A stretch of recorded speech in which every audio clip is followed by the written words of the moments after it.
Hi, welcome to Making All the Plans. I'm Connie, and if we haven't met before, I'm a busy mom of two active kids, and both my husband and I have full-time careers.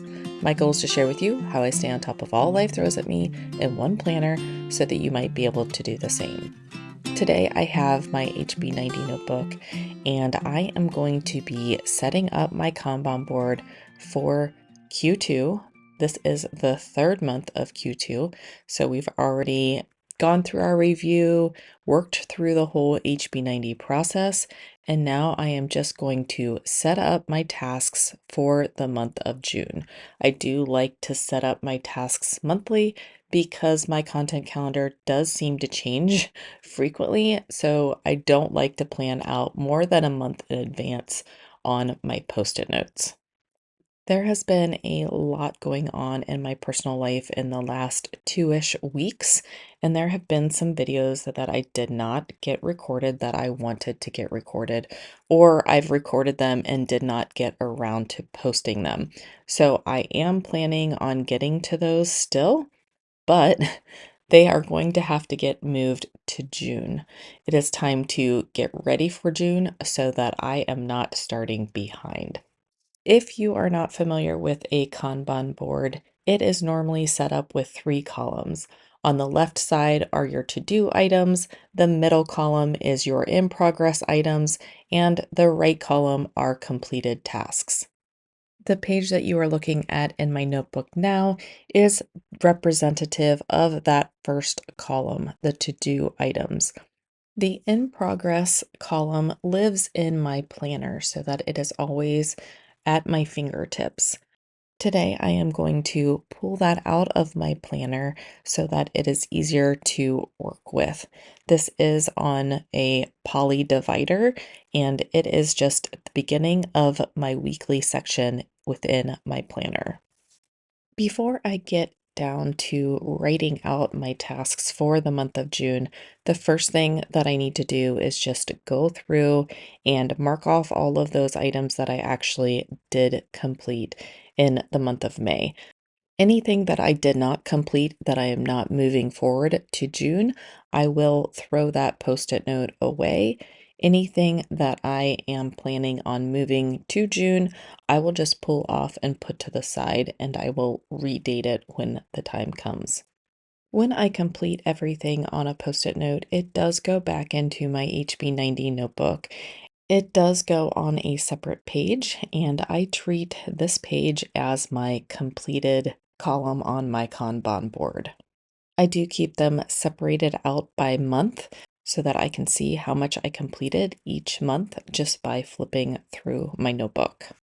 I am going to write a couple of post-it notes right away because I've decided that instead of having income and expenses and tracking and analysis on multiple post-its for multiple months, I do just need to catch up on that overall. So I'm going to write a bigger post-it note so that it is in my face, whether I want to do it or not. It is something that needs to be completed, but the tracking and analysis and income and expenses up through the end of June. So that will probably just live on my to-do board until the end of June, and hopefully I will have everything caught up by then, and I'll be able to remove these post-its and put it on the completed task list.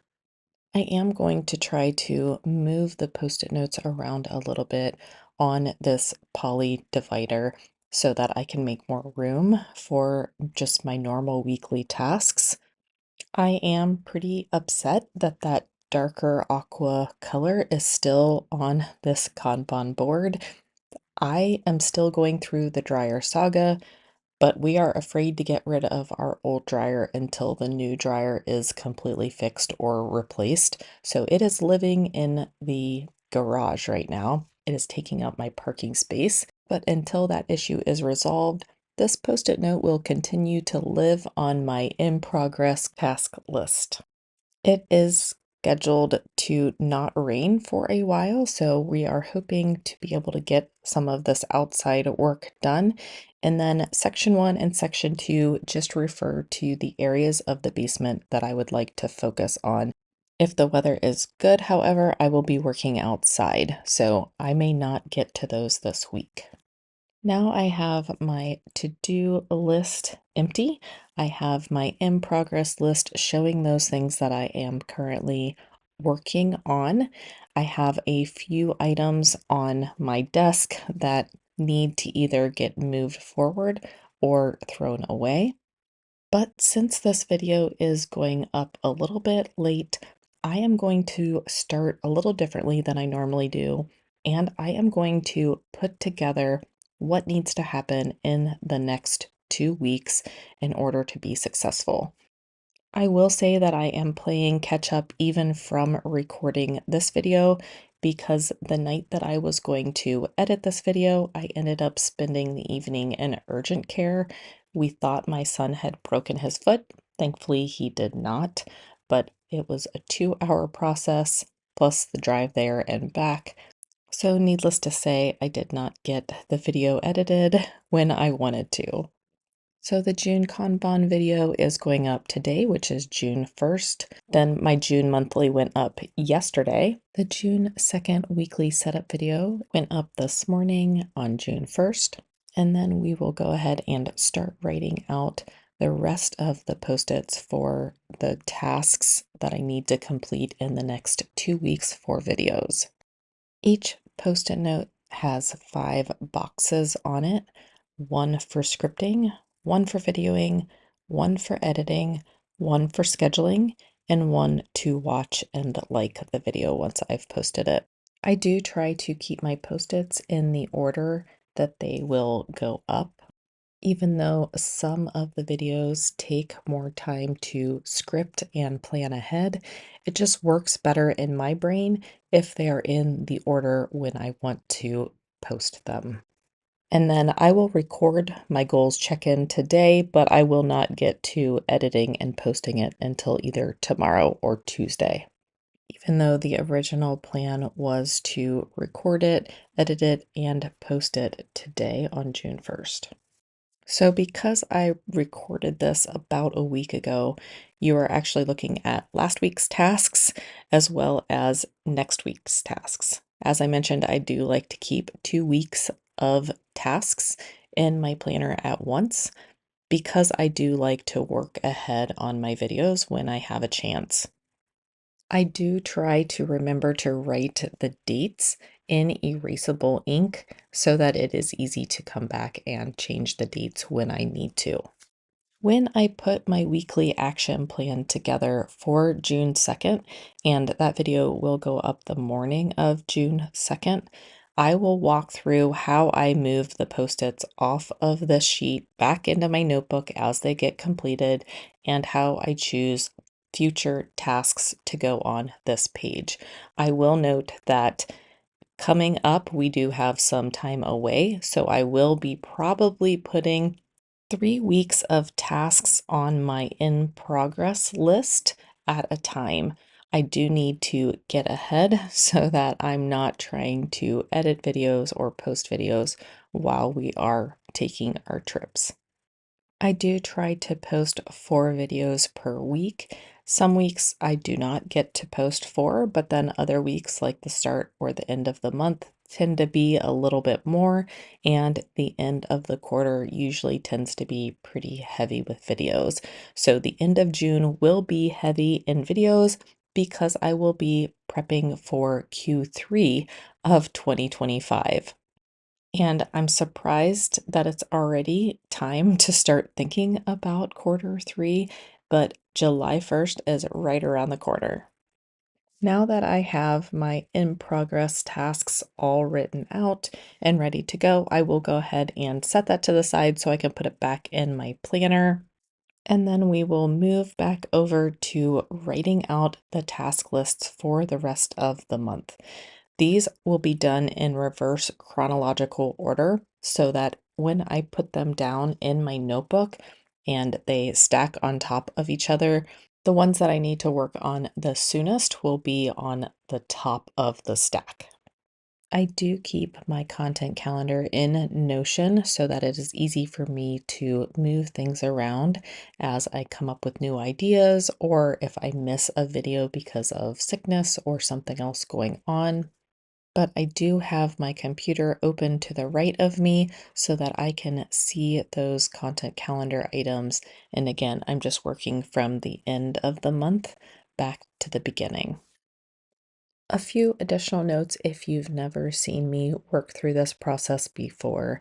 Firstly, these are Post-it note branded Post-its, and they are the super sticky Post-its. And since I don't have them stuck vertically on a wall, and they're always closed in a book, the majority of the time at least, they do not fall off, and I can move them around as much as I need to, and I don't have a problem. There are other options versus hand writing out your Post-its. There are templates where you can put your Post-it notes on a piece of paper and print directly on them. You can also get stamps to stamp out the boxes if you decide to do boxes. But this is the process that works for me, so I'm going to go ahead and stick with what I have until it doesn't work for me anymore. The other decision that you have to make is how granular are you going to make each one of your Post-its? Because I could make separate Post-its for each of my subtasks. So let's take a goals check-in video, for example. I could have 5 different Post-it notes, one that said script goals check-in, one that says video goals check-in, one that says edit goals check-in, one that says schedule goals check-in, and one that says watch and like goals check-in. And then I could assign the specific dates that I want each of those tasks completed by. If my subtasks were not the same for every video or every task, I probably would write them all out separately. But since this is a highly repetitive process, I feel like one Post-it note works well. I am also pretty good about keeping track of where each video is within the process and how many days or how much time it will take me in order to complete the entire video. If you are having troubles with that, go ahead and break down your tasks further. There are multiple ways to set up Kanban boards. However, I will mention that if you are new to Kanban boards, I would go with just the 3-column method.